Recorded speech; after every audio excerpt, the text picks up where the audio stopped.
6 августтан 4 сентябрга чейин Кыргыз циркында Орусиядан келген цирк өнөрпоздору Африканын Алптары аталышындагы көрсөтүү менен кыргыз көрүүчүлөр үчүн өз өнөрлөрүн тартуулашмакчы. Албакир Изибаев атындагы Кыргыз мамлекеттик циркинде 6 августтан 4 сентябрга чейин Россия циркинин жаңы программасы өтөт. Программа чоң жаныбарлардын цирки, же болбосо Африканын Алптары деп аталат. Программада жанрлар аябай көп. Бул программанын фишкасы бою 6 метрге жеткен жираф, 3 тонналык носорог, жанрлар көп. Жанрлардын катышуусунда алтын номер көрсөтүлөт. Мисалы үчүн жираф менен носорог кыргыз циркинде мурда болгон эмес, биринчи жолу келип атат Кыргызстанга. Ошон үчүн биздин көрүүчүлөргө өтө кызыктуу деп ойлойм. Салмагы 3 тоннага жеткен носорог жана бою 6 метрди түзгөн жираф катышкан көрсөтүү кыргыз циркине буга чейин келген эмес. Дүйнө жүзүндө носорогду цирк дүйнөсүнө үйрөтүп алган жалгыз аял Инна Забелкина жана жолдошу Роман Гармашуку 30 жылдан бери цирк дүйнөсү менен жашап келишет. Это белый африканский носорог. Есть еще черный индийский. Ну, их несколько видов. Я не настолько знаток именно вот во всех видах, но это белый африканский носорог. Это совершенно травоядное существо. Вот, видите как. Первое, когда мы его в Африке приучали, маленького, это нужно было приучить кормить из рук. То есть мы заменили ему мать в свое время, можно так образно сказать. И вот это вот, обратите, может, внимание, что и на манеже это основной критерий дрессуры носорога. То есть он должен получить лакомство из рук. То есть он помнит свое детство, помнит, что у нас он боялся, когда прибегал, там мы жили с Инной вот в этой Африке специально целых полгода. Ему 8 лет, 9-й год, это молодой носорог. Но достаточно рослый, уже крепкий. Вы знаете, ну вот в Ростовском зоопарке в России самые известные носороги 50 лет продержались. То есть в хорошем таком. В природе они не дотягивают до такого возраста. У них нет естественных врагов, у крупных носорогов. Потому что львы боятся, слоны обходят стороной. Но когда вот хищники боятся, это самое страшное животное в Африке. Его же непрошибаемое, и у него нет чувства страха. Это машина такая вот. Ну, находим общий язык. Просто надо понимать, что это не просто такое тупое существо. Доброе, даже вредное бывает. Ну, как с ребенком. Где-то погладил, палочкой там погрозил, палочкой. Поругать иногда, да. Ну, вот его сложно поругать, понимаете как? Он не всегда понимает, что его ругают. Дүйнөдөгү эң узун жаныбар болгон жирафты цирк өнөрпоздору адамга жамандыгы жок жаныбар экенин айтышат. Ал 45 сантиметрлүү кара тили менен берген тамакты тартып алып, курсагына кам көрөт. Ошондой эле жирафтын бир кадамы 4 метрди түзөт. Андыктан адамдар аны менен катарлаш жүрүү үчүн жүгүрүүгө туура келет. Жираф Багир, ему 12 лет. Он к нам приехал в Россию из Германии. Там у него уже был опыт работы в цирках Шапито, в летних цирках. И вот он приехал к нам в Россию, будет работать, работал в стационарных цирках. Еще не выезжал в ближнее зарубежье, это первая его поездка, так что вот он радует теперь детей Кыргызстана. Как и у людей, они тоже бывают и недомогают, и настроения нет, и всякое бывает. Мы относимся к этому тоже с пониманием. Бывает, что где-то какие-то даем упрощения в работе, чтобы не заставлять, чтобы ему было комфортно.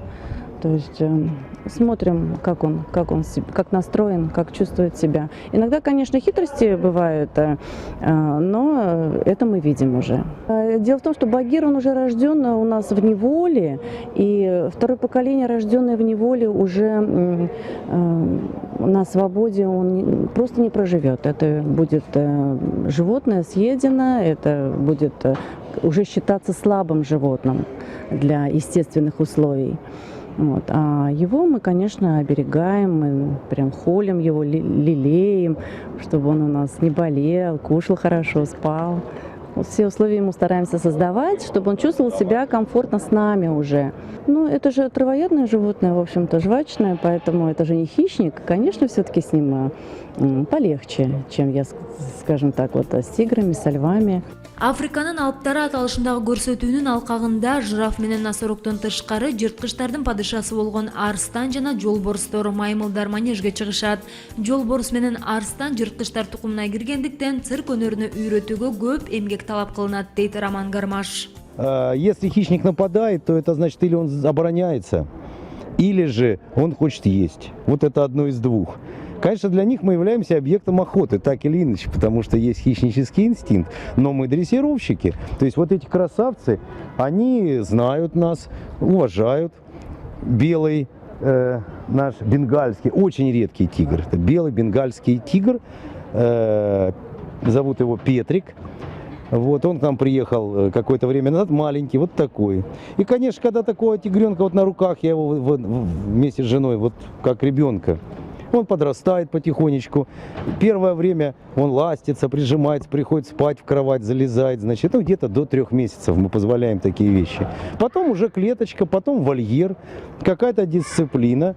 И вот сейчас вы видите, пожалуйста, прекрасно. Рыжий бенгальский, белый бенгальский. Несоединимые вещи в природе не пересекающиеся.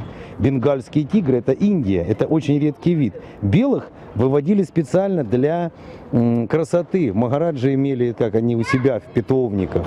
Вот сейчас это достаточно редкий вид тигров, но яркий, неповторимый такой вот. И они очень хорошо смотрятся вдвоем, они выступают, рыжий и белый. Очень красиво. Детям нравится. Петрик добрый, а вот этот Байкал немножко опасный. Вот с белым можно играться. А вот с рыжиком мы назвали его в честь Байкала, реки. Сейчас им 4-5 лет, вот этому красавчику, и 4 Байкалу, они малыши. Петрик болгарское имя, он назван в честь известного болгарского тигра дрессированного. Был такой в Болгарии. Петрик, Петя, Петр, а Петрик они зовут по языку вот их. Манежде 2 жылдан бери көрүүчүлөргө өнөрлөрүн тартуулап келе жаткан бул маймылдар болсо абдан кыймылдуу келишет экен. Ага эни маймылдар Микки жана Джондун ээси да алар тууралуу кызыктарды айтып берди. У нас порода гамадрилы. Мы приехали в ваш цирк, обязательно выступать будем. У нас их 4 обезьянки, 2 гамадрила и 2 резуса, мальчик и девочка. Так что будем у вас выступать, мы еще молодые, совсем маленькие, мы будем расти и расти, поэтому еще добрые.